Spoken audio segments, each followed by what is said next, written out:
I'm Jackie Carter. I'm a professor in statistical literacy and the academic lead for disability inclusion at the University of Manchester. I live with a disability and a long-term condition and often describe myself as deaf, dizzy and disabled. Here's a fact, or two.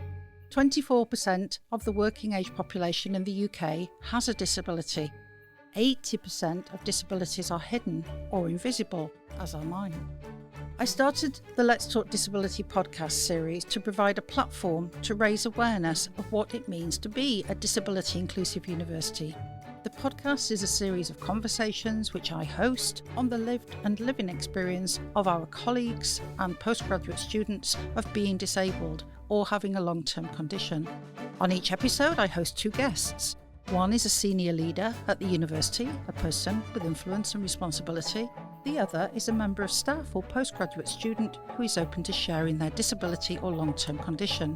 The aim is to demystify what being disabled means and create a culture of sharing. But, and this is important, each episode moves from dialogue to deeds, from talking to action. The senior leader is invited to commit to just one thing, an action they will take away as a result of the conversation. The disabled guest gets to say what one thing would make the difference to their lived experience as a colleague or a student at the university. So let's dive in and find out what today's guests want to share and what they will commit to make our university more disability inclusive. So hello, good afternoon and welcome to this episode of Let's Talk Disability. It's really lovely to have my two guests in the studio today who I'm going to ask to introduce themselves in a minute.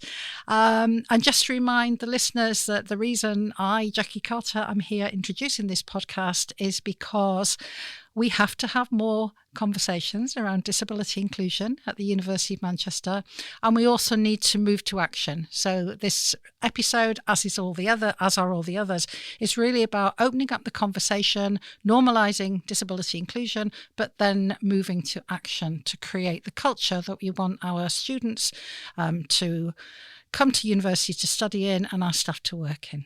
So, Nick, can I ask you to start by introducing yourself, please, and why you're here? Of course. So my name is Nick Weise. I am a senior lecturer on a teaching and scholarship contract.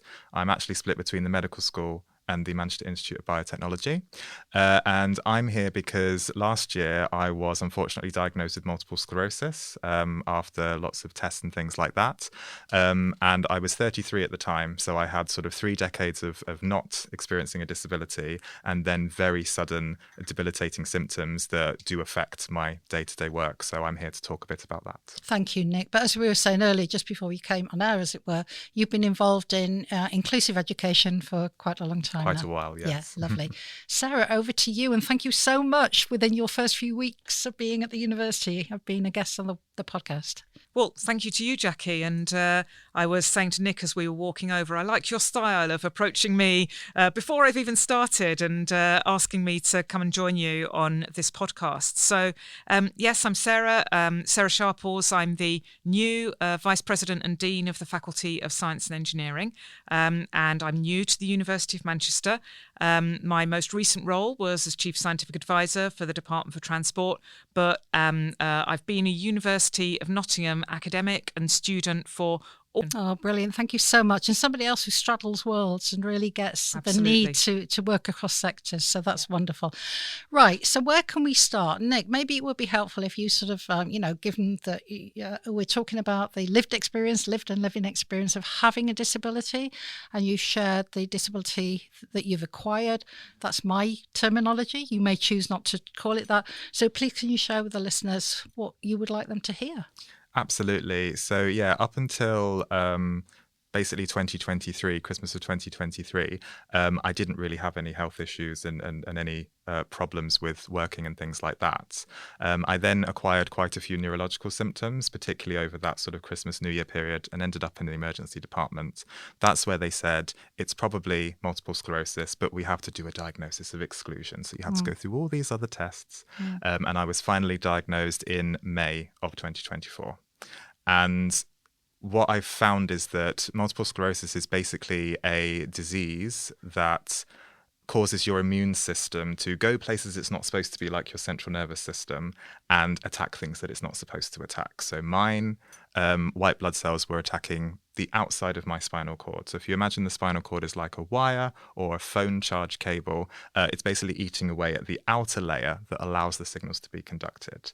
So some of the signals that my brain sends down to my lower body don't get there very well. So my walking has been quite affected by that. I can only maybe walk 10, 20 minutes before the legs start doing all sorts of stuff. And I sometimes use a walking stick.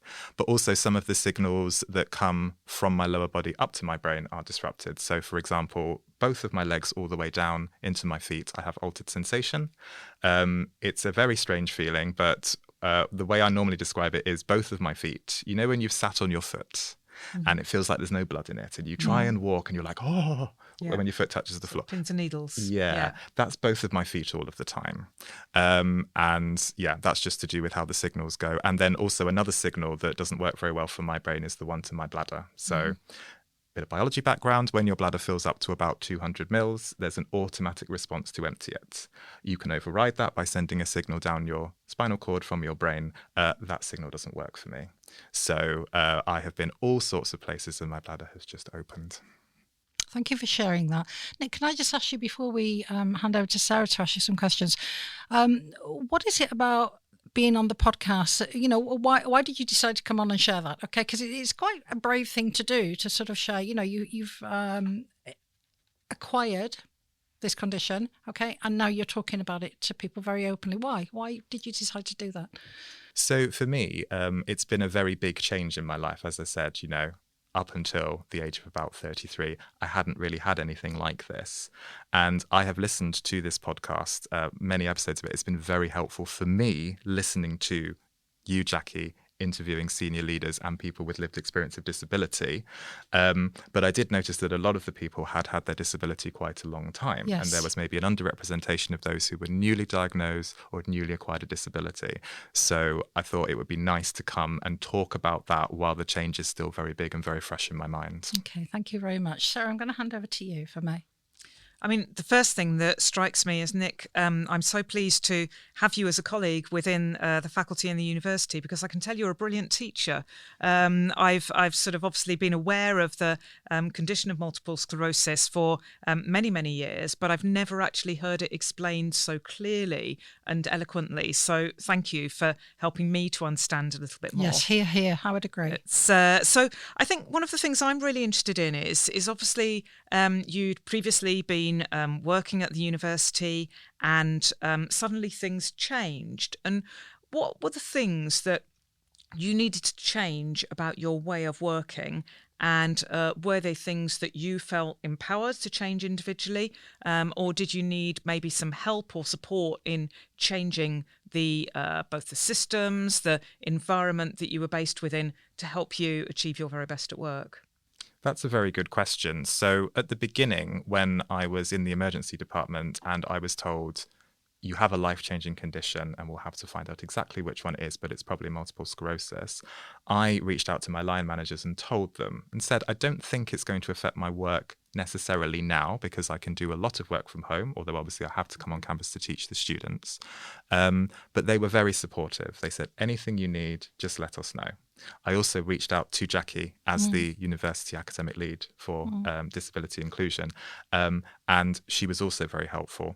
And another thing that was really good was just knowing there was people you could go to, like Jackie, like line managers, like the Disability Advisory Support Service, just made me feel, even though I didn't necessarily have to use them all or have to use them all the time, just knowing that I could and knowing that that facility was there just made it not quite as bad. I mean, it's a bad thing to happen. I was, sad almost constantly for the first 6 months, definitely. But that was something that lessened it a bit. And that was absolutely fantastic. So how did you know that Jackie was here and available to support you? And how did you know about those disability support services? Because I think many people who don't have a disability aren't necessarily aware of some of these support mechanisms. Yeah, so I was aware of Jackie through a lot of the work that she does. around disability inclusion. I think that the way the university communicates the work that is done in equality, diversity and inclusion, it is very good. It's included in the various newsletters, the various emails that go round. And in terms of the Disability Advisory Support Service, we call it DAS, but not too many acronyms, please. Yep. Because I am a teaching-focused senior lecturer, I support students a lot, particularly around mental health and particularly around things that they might need. So I'm very familiar with how that service works, particularly on the student side, and the types of things they can support, because you often get support plans for students that you can look through that help you to include them and make sure that they can learn to the best of their ability with us. So I was very aware of the system, and now I've experienced it from the staff side, which is very similar. So I was aware of the fantastic work that they were all doing. So let's get some specifics here. So what types of changes have you had to have made to your workplace or your working environment to enable you to be able to do your job to your full potential? So one that wasn't really a change that needed to be made was making sure that meetings were offered in a hybrid fashion. So particularly when I had a relapse, because multiple sclerosis, the type I have is relapsing remitting. So you go through periods of having more symptoms and series of just having your baseline permanent symptoms. When I was going through a relapse where I couldn't walk very well and couldn't use the toilet properly and that kind of thing, knowing that I could stay at home and join a meeting hybrid, and that was something I didn't necessarily have to ask for because most meetings are offered in that fashion, was very helpful. Also, as part of my support plan, I have that my teaching sessions can't be right next to each other, because often with timetabling, you can be at one end of the campus 1 minute and then be expected to be at the other end of the campus 10 minutes later, which is not always possible, particularly if you walk as slowly as I do. And another thing was, in my support plan, I have that I have to be offered flat teaching spaces. I'm a very interactive teacher. I like to go around and see all the students. I have done that in a lecture theatre in the past before I acquired this disability, but at the moment that would not be possible. And actually having those flat teaching spaces in place from last year and through this year has been fantastic. It's allowed me to engage the students in that interactive, inclusive way in a way that I wouldn't have been able to do had everything been put in a tiered lecture theatre. And I was wondering about that, actually, when you were talking about the fact that maybe after 10 to 20 minutes, you can start to experience some of your symptoms to a greater extent. And then I was thinking about how I teach. I'm quite a sort of mobile teacher, and I like to walk around at the front. And sometimes if I'm in a lecture or a speech environment where I'm having to stand behind a lectern, I feel a little bit restricted. So how did you adapt your teaching style? Did you have to adapt it, or did you find that actually just that change to a flat lecture theatre was sufficient to enable you to teach in the way that you did before? The change to the flat rooms was actually something I had been asking for before I had walking issues, because I feel that actually when you teach in an interactive way, it's better for students. When you say turn to the people in front and behind you, they're not sort of looking up really far to find the next people in a tiered lecture theatre. And I found that actually I didn't have to make that many adaptations to my teaching, because my teaching is very much, it's done through flipped learning. And I've been doing that since before the pandemic. So the students learn through a very short video focused on the learning outcomes. And then in the session, what's the best use of our time together? It's for them to learn from each other, for them to attempt things, get things wrong, and me to collect those mistakes from the room and make sure that everyone can learn from that, make sure everyone is learning from everyone. So most of what I could do, particularly with my walking stick, is still get around the tables, and I'd have to give a sort of introduction because I'm very open about my disability, as you've probably heard. I would say I do have multiple sclerosis. It does affect the movement and the feeling in my legs and feet. So if I kick your chair or grab hold of the table, I apologize in advance. So going around and seeing everyone. And then most of the adaptation was when I'm then at the front, because my attention span goes after 10 minutes. So, okay, let's pause now and go through some of the mistakes that I saw and go through some of the best practice I saw. Making sure there was a seat at the lectern so I could rest for the sort of 5-10 minutes where I'm explaining and broadcasting back to people what everyone's been learning. That would normally give me enough energy to do another round of 10 minutes with my walking stick. Can I add a couple of add-on questions to yours, Sarah, if I may? So first of all, you've described something that is pedagogically and experientially informed. You know, your teaching was already flipped, and then you've adapted it according to your mobility challenges with your multiple sclerosis. But my question that follows from that, with regards to, how did you find the support that the university offers in various aspects, different people, different services? How long had you been at the university for, Nick, before this change, before this acquired disability? Yeah, so I think similar to what you said about the University of Nottingham, Sarah, I have actually been here since I was an undergraduate student. So I joined in 2009, studied molecular biology. Then I started a PhD, moved over to the Department of Chemistry to do that. Then I became a public engagement program manager for the Manchester Institute of Biotechnology, which is one of the few buildings still up in North Campus. And my office is still there. And then when a teaching focused lectureship came up in the Department of Chemistry, I was really wanting to do that because I really enjoyed engaging students, but not just students, also the public, and seeing that light bulb moment when they understand something. And I thought that is a job that I could do for a long time, teaching and scholarship. So quite a number of years. It's and actually that's something that I've been sort of reflecting on as I'm listening to you. I mean, you just seem brilliant. You seem really confident. You're again sort of pedagogically skilled as well. And I'm sitting here thinking, gosh, not everyone's like you.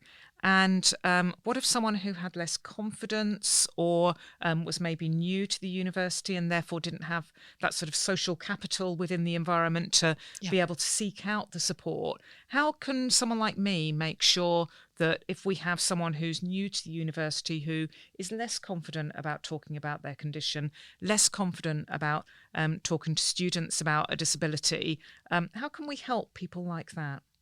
That's a very good question. And I think it's always difficult when you are at a research intensive institution where people are employed because they do fantastic research. Absolutely.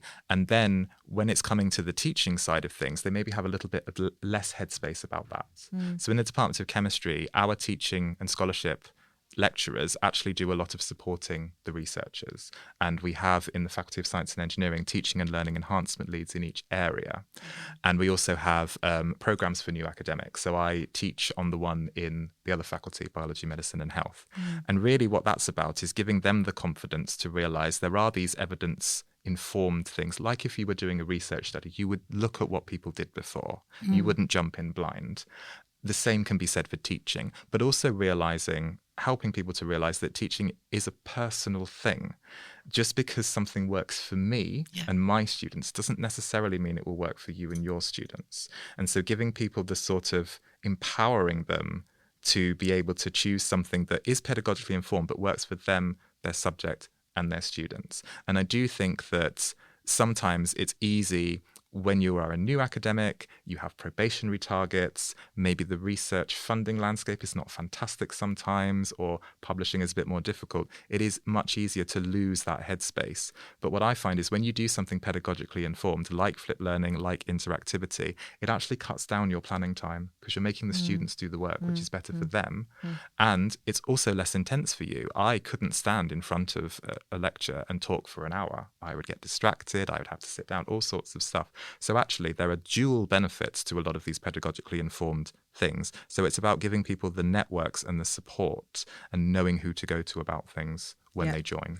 And I think something I feel quite strongly about, and I'm yet to really sort of get to grips with the extent to which we do things like this, is allowing people to try different things and recognising that failure is actually a part of really successful innovation. If we don't provide a safe environment for people to try different things, whether it's in research or in teaching, then we're never going to help discover new ways of doing things. I just wonder if I can ask your reflection on that, Nick, and Jackie as well, actually. How well do we enable a culture of trying really difficult things and then having a bit of a safe framework around failure as well within the university? If I could jump in there. So you say about a safe space, a place to try things and things like that. And as someone who does support a lot of new academics, particularly with their probationary training, people fall back on what they know. And we are an excellent research institution. We attract excellent researchers from around the world. But if you then say, in front of 200 students, now do this, people fall back on what they know. And what do researchers know? Often it's a research presentation. So they'll just fall back on that. So it's about not just saying this is a safe space, saying this is a space where you might want to stretch a little bit and try something different and see how it works out. Yeah, I'm going to add to that, because one of the things that you may not know, Sarah, but Nick and I are both involved in, is a relatively new network that the university has set up called the Teaching and Scholarship Network. And we're both on teaching and scholarship contracts. I made it to prof through teaching and scholarship route in a very atypical way, which I'm really proud of, by the way, because I've drawn on all of those networks, all of that experience outside of the academy. And I think one of the things that this university is actually improving at, so they're not there yet, but they're definitely improving, is recognising the value of different contract types and different strengths and different approaches, but also sharing that, and it's just as you said, Nick, what works for one person won't work for another, and what works for one subject won't work for another. But so to come back to your question, how safe it is, how safe is it here to try and fail? I think the appetite is probably much more embracing of that than it has been previously. I think that comes through having some fantastic recent appointments in teaching and learning spaces, and including Duncan at the top. So when Duncan Iverson, our Vice Chancellor and President, who's been here over a year now, was on his episode, and we were sort of quizzing him on his awareness actually of disability inclusion and how much it factored into his plans and strategy for the future. He was all ears, and he was very responsive to what he was listening to. And one of the reflections that he had, so we're self-reflective practitioners, aren't we? We're taught to be as teachers. One of the reflections he has, well, if we're in a learning organisation, are we learning? Yeah. And that's such a simple thing to say, but how much learning do we actually do? And to go back to your metaphor of research, the first thing you do when you do a piece of research is find out what's been done before. You lit review, what's happened. Yeah. And it seems to me the culture of the University of Manchester still needs to catch up with that with regards to teaching and learning, teaching and scholarship, and it's getting better at it, but it's not quite there yet. So I think, having a conversation with somebody who's also as passionate as I am about pedagogy and pedagogy-informed teaching is really important. But in a simple way, if we designed everything to be inclusive and to have optionality, then we would be meeting all needs of all people, not just disabled students and staff. And I wonder if I can follow up on that and sort of maybe shift the conversation to a slightly different aspect of university life. So one of the things I didn't mention is I'm a professor of human factors, and human factors is all about taking into account human capabilities and limitations and making sure that the work environments that we design and implement enable people to do their very best. The way I describe human factors is humans are fallible and humans are brilliant, and our job is to minimise the impact of human fallibility and maximise the value of human brilliance. And goodness me, I've discovered a lot of human brilliance at this university. But one of the things that plays out in inclusive design, which has been a core part of ergonomics and human factors for 30, 40 years, is the physical environment in which we're based. Nick and I walked over, and I mentioned to Nick that one of the things I've been doing is rather than going through lots of the I can't remember the name of it, the doors, with the rotating doors. Yeah, the rotating doors, I try and go through the disabled access doors, because sometimes when you press the buttons, they don't work. Yes. And there's the leadership philosophy that I really subscribe to, which there's a great BBC article about called the Tivoli Gardens philosophy. And at Tivoli Gardens, which is the sort of theme park in Copenhagen, there is a leadership philosophy, which is that everyone is chief executive of the 3 meters radius around them. And what that means is that we just take responsibility for fixing things that we spot should be fixed. If we spot a person who's in distress or a person who's looking lost, we, as many brilliant people have done since I've been here, because I've been lost a number of times in the last 2.5 weeks, have said, "Are you lost? Can I help?" There was someone in the Simon building on my first day when I went to HR who was clearly doing a maintenance task, saw me flailing around clearly in the wrong corridor, and was so friendly and helpful. And so that's part of the Tivoli Gardens leadership philosophy. Nice. So I was just wondering about how you felt the campus enables or disables your experience as an academic at the university? So we are a very large university. We do take up a lot of space from the city centre all the way down into South Manchester. So sometimes, for me in particular, it is difficult if I have a meeting or a teaching commitment down on South Campus, going into the office in North Campus and getting between different places. So that can be an issue. So particularly if I've misjudged how far I can walk at a certain time, people have seen me staggering around with my walking stick, clutching to walls and things like that. Now, I don't think that's necessarily something you can solve. You don't want to make the campus smaller and bring everything closer together. But what I found has been really good is having that support plan in place, having that, you can have hybrid meetings, you can have things that aren't right next to each other, and that people really understand that.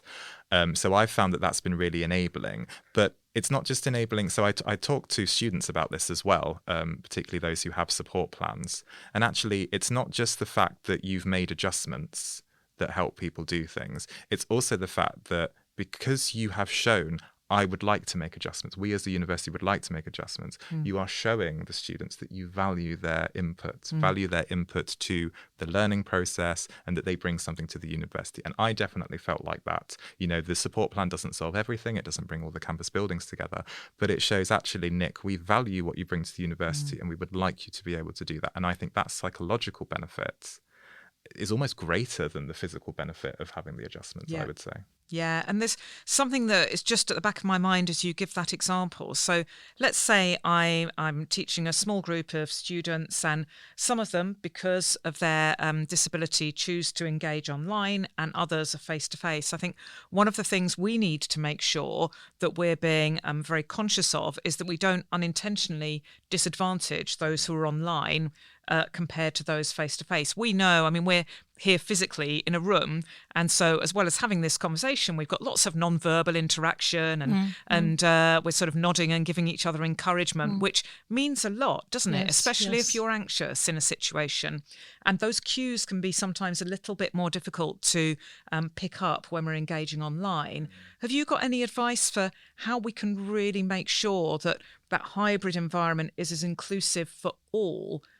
Because there are actually sometimes advantages to being online as well. People are laughing at me because I keep forgetting people's names. When you're online, you can look at the bottom and see what someone's name is. So what advice would you have for making sure those hybrid environments are as inclusive for all as possible? So there are some fantastic places on campus that are really set up for hybrid, mostly meeting rooms, but some teaching rooms as well. And they make sure that people online can see everyone in the room. They're not just pointing at, someone's neck, on a laptop or something like that. So that's really important. And also the way that the microphones are set up to pick up sound from everyone so that they're not missing anything.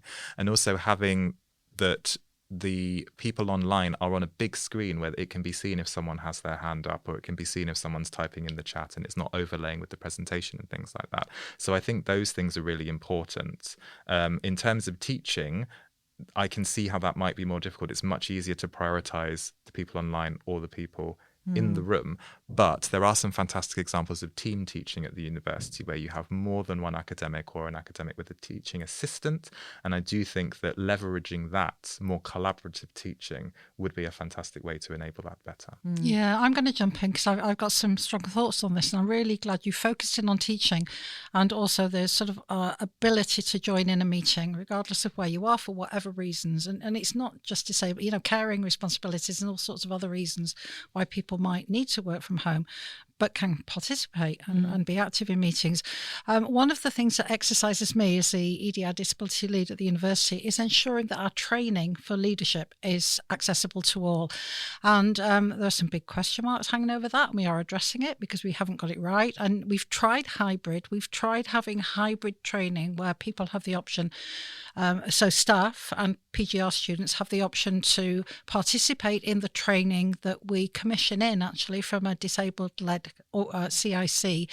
And because of the less than optimum nature of our hybrid facilities, we've I've personally evaluated it and said, we can't run this again. We're not there yet. I don't want to run a training session for leaders, for staff who are disabled, for leadership training, when we're bringing in a disabled-led organisation. So they have challenges. In this particular case, one of the people is deaf, so he uses an interpreter, and nobody gets a good experience. So you end up diluting, by thinking that technology is the solution. And we all know that it's not the solution, right? We know that good pedagogically informed or well planned training is the solution, and the technology just facilitates it. But I think until we as a university really get our heads around that, we're still going to be providing some opportunities for some people that aren't optimal. So I think that's why it's important to evaluate and sometimes be there and see what's happening for the people in the room. And the other thing I just wanted to touch on briefly, if I may. So you've just told us a really lovely story about, there has been accommodations and adaptations for where you teach on campus. That's not always the case for students. So it's come to my attention this week that some students in wheelchairs and with other disability issues haven't had the best first experience in their first weeks of being in university. So again, we need to look at it through multiple eyes, don't we? We need to be thinking about what, it's like Duncan says, what's the best opportunity we can give to our staff, to our students? And it will be different in different cases. And I've had the privilege of working with and learning from people with a real variety of disabilities in my career, actually. And so I mentioned my previous role as Chief Scientific Advisor, and then before that I was Pro Vice Chancellor for Equality, Diversity and Inclusion and People at the University of Nottingham. And actually a piece of work that I was very, very proud of was working with our disabled staff network on improving the experiences of staff who held a disability, because we needed to improve it. We weren't enabling our leaders and our staff to have the right conversations. We introduced things like disability passports, which just removed the emotional and practical burden of having to negotiate changes if you moved jobs and progressed through the organisation. But I also learned so much about the range of disabilities that we've got a responsibility to support. And I think something that, if you'll allow me to sort of ask a question about fatigue, I've got a couple of friends who've got quite significant long-term conditions that lead them to experience really, really extensive periods of fatigue, and they've both made very, very significant adjustments to their work and their life. And as I, in my previous job, sort of think about what I did as a Chief Scientific Advisor, I spent 3 days a week travelling around the country, getting trains, travelling across London, carrying my computer either in a wheelie bag or on my rucksack. You can see I've got my suitcase with me today because I'm still a little bit of a commuter. And it really did used to strike me as I was observing people using our transport system around the UK that they were going to really, really struggle to do a job like mine if, for example, they were a wheelchair user or suffered from conditions with impacts like fatigue. And the thing that really struck me was not just that they probably wouldn't be able to achieve as much in 3 days as I was able to achieve, but also that they'd need so much more time to prepare for a journey and potentially time to recover for a journey. Yep. I was just wondering, Nick, if you wouldn't mind sharing, what's your experience of that sort of wider, beyond the university campus sort of travel, and are there things which we need to do in the way in which we support people with disabilities to travel, to enable them to be able to do their very best in their work and to have as much fun as they can in their lives? Yeah, and this speaks to a piece of work that I'm very passionate about, which is work that I've done with commuter students at the university, helping them to be supported in getting those social networks and getting to know people in their postcode through peer mentoring, getting a new commuter lounge, which has been fantastic, and also just getting some other accommodations around their commuting. In my personal experience, I have been very much avoiding travelling as much as I would, particularly last year when I wasn't on treatment and my symptoms were very bad.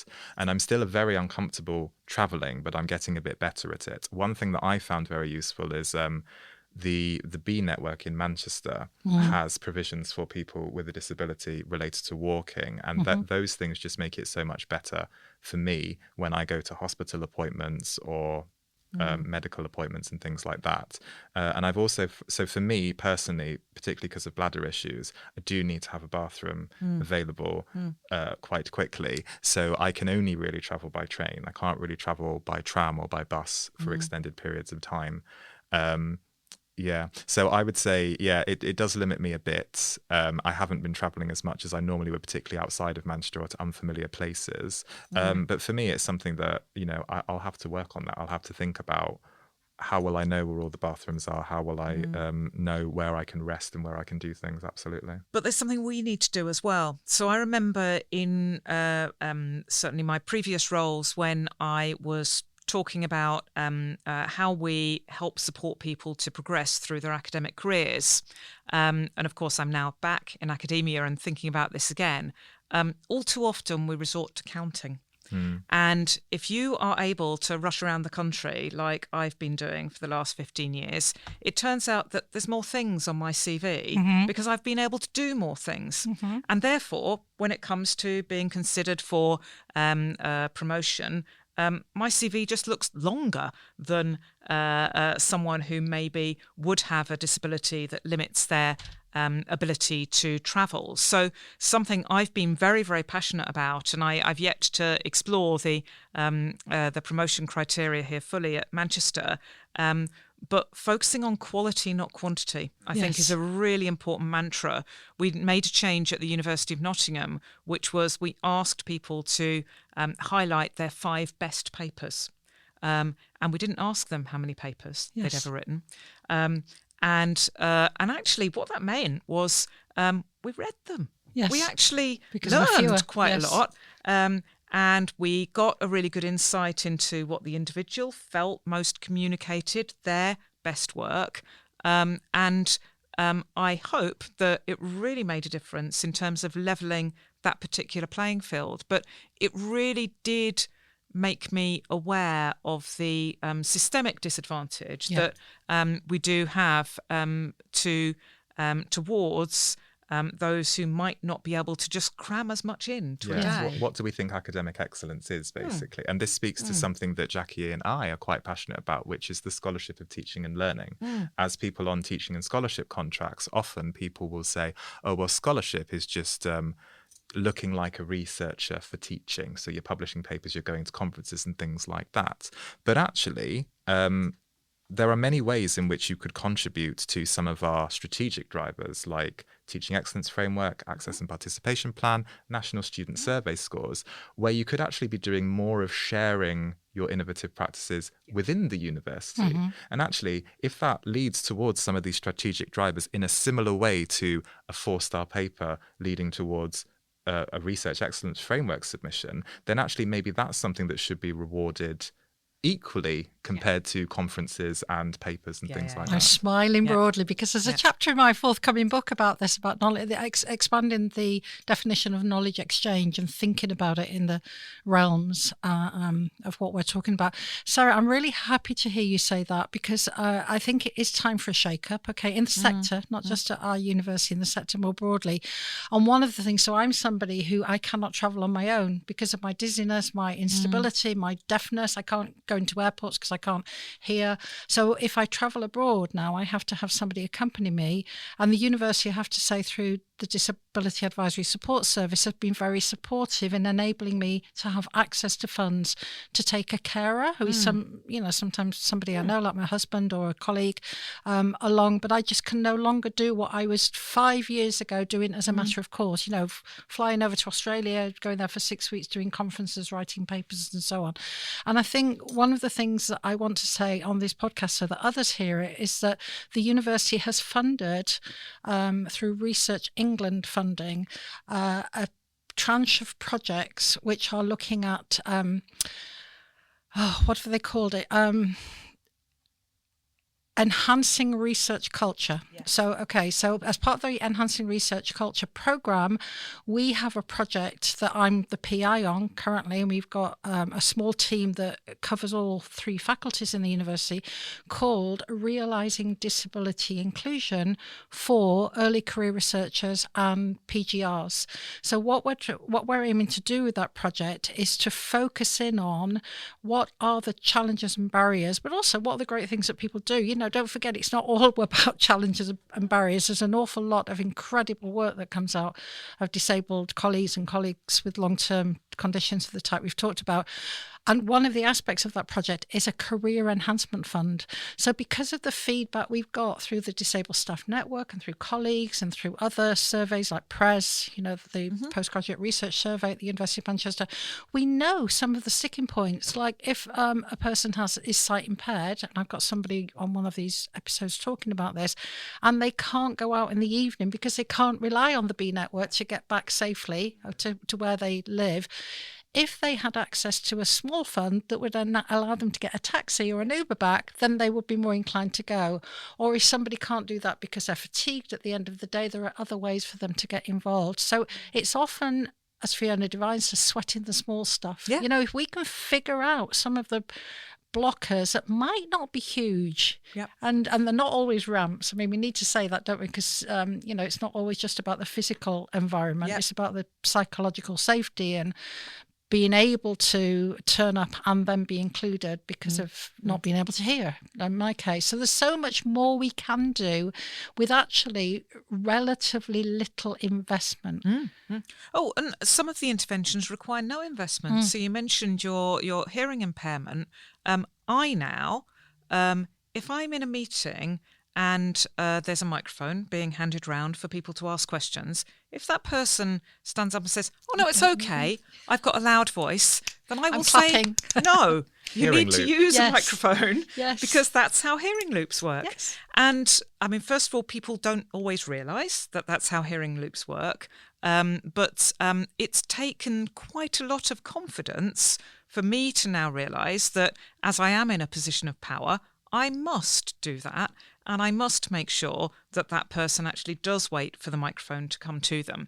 And it still surprises me how often that happens. That costs nothing. Yes. But what it costs is a bit of confidence. Yes. And you mentioned psychological safety, that psychological safety of having the conversation, of raising that awareness.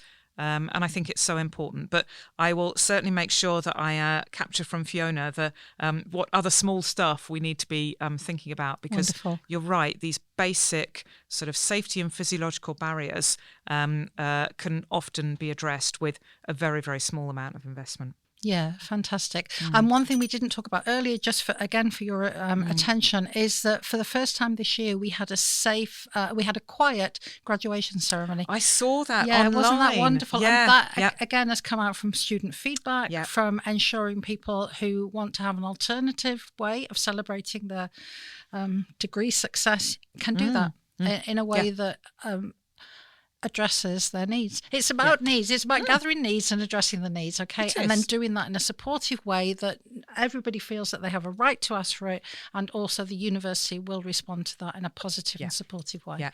And I'm so pleased to be in a university that has these conversations, and more importantly than that, has the very specific strategic ambition to do the very best they possibly can in order to support all staff and students. And I looked very carefully at that before I even applied for the role here.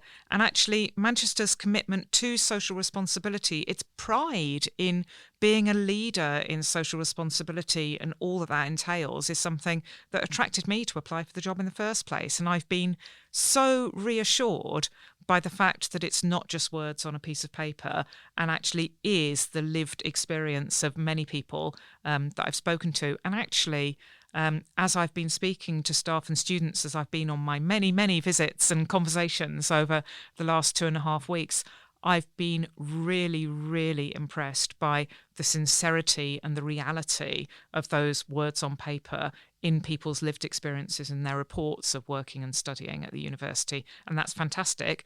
but it's my job to make sure it continues. So we've got to make sure that we continue to not just do as well as we're doing now, but think how we can continue to do better and better and better. Absolutely. And that brings us beautifully, actually, to the final question that you each get to ask the other. But before you do that, I just want to say what a rich and interesting and uplifting and positive conversation this has been, which is really in the spirit of what these conversations are about. Okay, we know there are challenges. We know that sometimes disability inclusion isn't as talked about as some of the other protected characteristics. We all have intersectional identities. We just happen to be shining a light on disability and long-term conditions here. But let's move to what you're each going to commit to do as a result of this conversation, please. So who would like to start by asking the other? I'll ask you first, Nick. So what's the one thing that would make a positive difference to your experience at the university that we're not already doing? So my one thing, it's quite a big thing, and it's not something that I came up with. I've heard many people say this, is getting rid of lecture theatres. Because, as I said, I struggle with lecture theatres, but also they're not necessarily great places for interactive learning. And if you look at some of our buildings with lecture theatres, the lecture theatre is taking up 2 or 3 floors and it's going diagonally across. And actually, you could have 2 or 3 rooms with a similar capacity that were flat and accessible and more attuned to doing interactive, pedagogically informed learning. So I know that's quite a big one because we have quite a few lecture theatres, but that is one thing that I would ask for. Excellent. I'm now thinking about all of the lecture theatres that there are, and I wonder how many there are in the Faculty of Science and Engineering. And I don't think I'm going to sit here and commit to getting rid of all lecture theatres, but I think you make a really, really important point about some of our assumptions about the environments that deliver different taught experiences or research experiences as well. And I think that now we have so much technology that can help us with different ways of delivering student experiences, that actually thinking about multiple flat lecture theatres as opposed to that one single space is perhaps something that offers a potential that wasn't here 5 or 10 years ago. Yeah. So I will go away and I will observe how the lecture theatres are being used and think about your challenge to me. Yes, and think about it the next time someone complains that their timetabled sessions are going off into the evening because there aren't enough rooms on campus to accommodate everyone. But yes, so I have a question. So my question is, what is one action that you can commit to as a senior leader as a result of this conversation?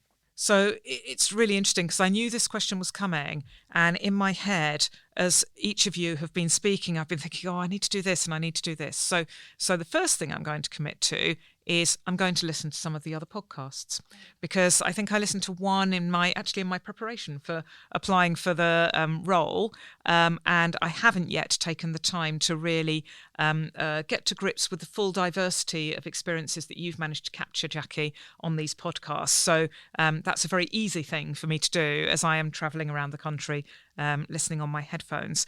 But there's a second thing that I think I need to do, which is to meet and observe and follow some of our disabled and student staff and students within the Faculty of Science and Engineering. There are some things that are distinct to the experience of being a science and engineering student. It could be practical work. I met some of our student societies today who are doing everything from developing the next Hyperloop technology to thinking about how we can be using nuclear fusion in the future. And some of those activities are quite difficult to adapt for some types of disability.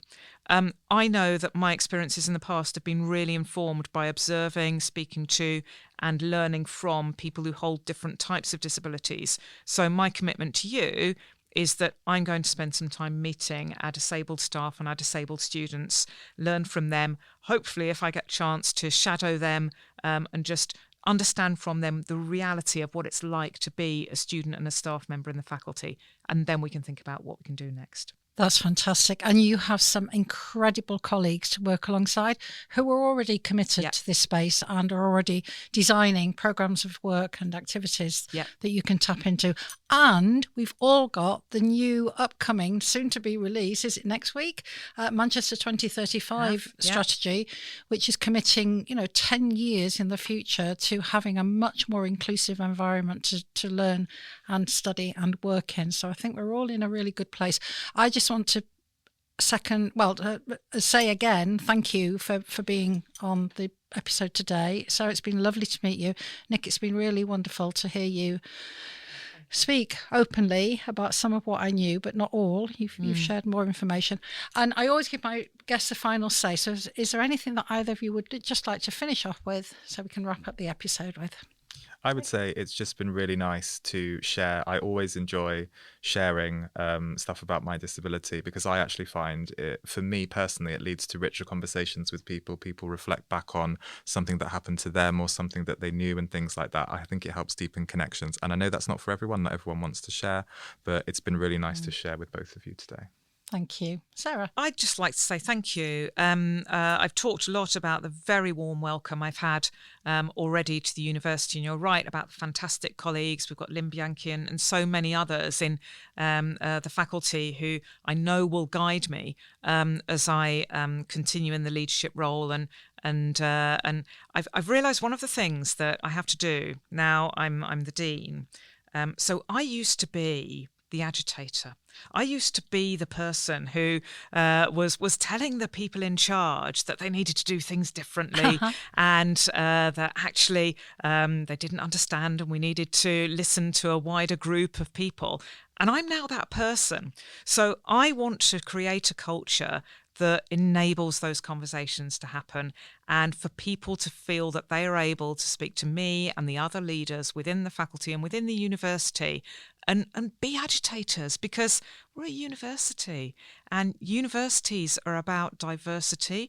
They're about discourse, they're about challenge, they're about critical conversations. Yes. And I'm so pleased with the types of conversations that this university facilitates, and I'm really looking forward to that challenge and that agitation from the student and staff community that I'm now leading. And really proud to have made that transition, I suppose, from agitator to person in charge. So let's see how it feels. That's wonderful. We're all smiling from ear to ear, and I want to give you a term that Duncan used for me in that he calls me a positive disruptor, and I really like that. And I call myself a torchbearer, not a role model. I think it needs torchbearers to burn a path through where paths haven't been burned before, and then to allow others to sort of follow through on that path. So, and we thank you for that. No. It's my absolute pleasure and privilege. I feel very honoured to be able to do that. Thank you so much, both of you. I'm going to stop recording now. Thanks.